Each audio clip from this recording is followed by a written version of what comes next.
আসসালামু আলাইকুম রহমতুল্লাহ। আশা করছি সবাই ভালো আছেন, সুস্থ আছেন। আজকে আপনাদের জন্য এক্সেলের নতুন একটি ফাংশনের উপর টিউটোরিয়াল নিয়ে আসলাম। আজকের ফাংশনটি হচ্ছে এক্সেলের সামিফ ফাংশন।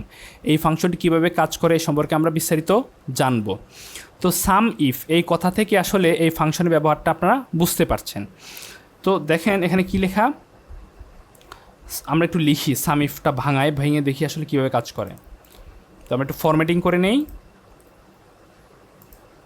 সো এখন এখানে কি লিখব, সাম আর ইফ এই দুইটা কিন্তু একসাথে যোগ হয়ে হয়েছে কি সাম ইফ। হ্যাঁ, এই যে আমরা সাম ইফ বলি যে ফাংশন, এটা কি হয়েছে, সাম আর ইফ এই দুইটা যোগ হয়ে, অর্থাৎ এটা বলছে সাম করো যদি, সাম করো যদি, এবার মনে রাখবেন সাম মানে সাম করো আর ইফ মানে যদি। সো এটা কিভাবে কাজ করে দেখেন, এরকম যদি হয়, এখানে কয়েকজন স্টুডেন্টসের কী দেওয়া আছে, বাংলায় বিভিন্ন সময় পাওয়া মার্কস দেওয়া আছে। শামীম 85 পাইছে, শামীম আবার 58 পাইছে, তো এরকম মাহাদির 82 পাইছে, মাহাদির আবার 37 পাইছে এক সময়, শাকিল 73 পাইছে, এরকম দেখা গেছে এক কয়েকজন রিপিটেড মার্কস দেওয়া আছে। তো আমি এই সবার মার্কস আমি যোগ করতে চাচ্ছি না, আমি চাচ্ছি যে এখান থেকে শুধু শামীমের মার্কসগুলো তুমি বের করে নিয়ে আসো। শামীমের অনলি কার মার্কস বের করে নিয়ে আসবে, শামীমের। তো এরকম যদি কন্ডিশন অনুযায়ী যোগ করতে হয় তখন কি এই সাম ইফ ফাংশনটা ব্যবহার করতে হয়। কিন্তু এখানে কি লেখা, ইফ মানে তুমি একটা কন্ডিশন, বেশি কন্ডিশন না, অর্থাৎ তুমি আমাকে এখান থেকে বের করে নেবা জাস্ট একটা কন্ডিশন, কি শুধু শামীমের মার্কস অথবা শুধু বুখারির মার্কস অথবা শুধু শাকিলের মার্কস।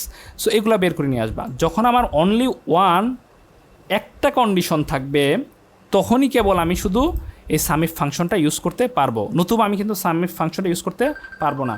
এরকম যদি হয় আমার একের অধিক কন্ডিশন থাকে তাহলে কিন্তু আমি সামিফ ফাংশনটা ইউজ করতে পারবো না। তো দেখেন এটা কীভাবে কাজ করে আমরা এটা প্র্যাকটিক্যালি দেখি। সো আমি এখান থেকে এটা ফর্মেটটা ক্লিয়ার করে দিলাম, সব কিছু ক্লিয়ার হয়ে গেল। সো এখানে আমি কি লিখবো, ফাংশন লিখবো।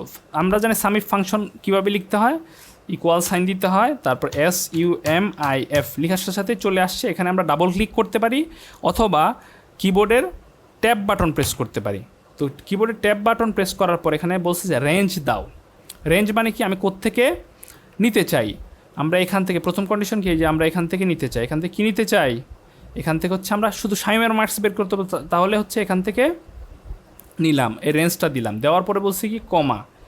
তো এখান থেকে এই যে রেঞ্জটা নিলে এখান থেকে তুমি কি ক্রাইটেরিয়া দিতে চাও, এটার মধ্যে কি শর্ত দিতে চাও।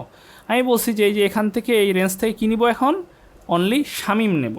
তাহলে কি, এই যে এখানে শামীম লিখে দেব। আমরা কি জানি, কোনো টেক্সট লিখতে হলে ডাবল কোটের মধ্যে লিখতে হয়, তাহলে শামীম লিখে দেব, SHAMIM লিখলাম, তারপর কোড দিলাম আরেকটা, দেওয়ার পর কী দেবো, এখন কমা দিব। হ্যাঁ, তো কোটেশন সাইন, হ্যাঁ কোড বা কোটেশন সাইন দিলাম, তারপর হচ্ছে কী দেবো, কমা দিব। দেওয়ার পর বলছে যে তুমি কি, আমি দিলাম, দেওয়ার পর বলছে যে তুমি সাম রেঞ্জ দাও। হ্যাঁ, সাম রেঞ্জ। এখন সাম রেঞ্জ কথাটা কোথায় দেওয়া আছে দেখেন, কোথায় দেওয়া আছে, এটা হচ্ছে থার্ড ব্র্যাকেট বা স্কোয়ার ব্র্যাকেটের মধ্যে দেওয়া আছে। তার মানে এক্সেলে যখন কোনো কিছু স্কোয়ার ব্র্যাকেটের মধ্যে দেওয়া থাকবে তখন ভাববেন এটা না দিলেও ফাংশনটা কাজ করবে, না দিলেও ফাংশনটা কাজ করবে। তো আমরা এটা ছাড়া দেখি কি হয়। তো আমরা তাহলে কি পরে শেষে কি দিতে হয়, ব্র্যাকেট দিতে হয়। তাহলে আমরা কি কমা দেবো এখন, না, কারণ আমরা যেহেতু পরবর্তী রেঞ্জ এই সাম রেঞ্জটা এই প্যারামিটারটা দেবো না, তাহলে আর আমরা কমা দেবো না, না দিয়ে জাস্ট ব্র্যাকেটটাই শেষে যেহেতু ব্র্যাকেট দিয়ে ক্লোজ করতে, ব্র্যাকেট ক্লোজ করলাম, এন্টার চাপলাম। দেখেন সে কী দিছে, জিরো। সে কী দিছে, জিরো। মানে আমার কথাটা কি দেখেন, আমার কথা হচ্ছে এখান থেকে সাম ইফ করে নিয়ে আসবা। তো সাম তো একটা জিনিস যোগ করতে হবে, যোগ তো সংখ্যা করতে হবে। আমরা তো সংখ্যা দেখাই নাই, সংখ্যা আমরা দেখাই নাই, তারপর কিন্তু ফাংশনটা আমাদেরকে ইরোর দেখায় না, কারণ এখানেই বলছে যে এটা সাম রেঞ্জ অপশনাল, তুমি দিলেও দিতে পারো, না দিতে পারো, ফাংশনটা কাজ করবে। রেজাল্ট কী আসে সেটা না, কিন্তু ফাংশনটা কাজ করবে। তো ফাংশনটা কিন্তু কাজ করছিল, জিরো রিটার্ন করছিল, কারণ সে এখানে কোনো সংখ্যা পায় নাই। তারপর কি, তাহলে আমাদের যেহেতু যোগ করতে চাই, আমরা চাই শামীমের মার্কসগুলো যোগ করতে, তাহলে এই সাম রেঞ্জটা দেখাই দিতে হবে আমার। তারপর কি কমা দেবো, তাইলে আমরা কি শামীমের পর কমা দেবো, দিয়ে সাম রেঞ্জ, এই যে সাম রেঞ্জ, এই সাম রেঞ্জটা আমরা দেখা দেবো। এখান থেকে কার মার্কস বের করবে, যে এই রেঞ্জ থেকে অনলি শামীমের মার্কস বের করবে। সো দেখানোর পর এখন যদি আমরা এন্টার চাপি, দেখেন কত চলে আসে, 143। অর্থাৎ এখান থেকে সে শামীমের মার্কসগুলো যোগ করছে। দেখেন শামীমের মার্কস এখানে কত, 58, 85, এটা দুইটা যোগ করলে কি হয়, 143 হয়, এই সে নিয়ে আসছে।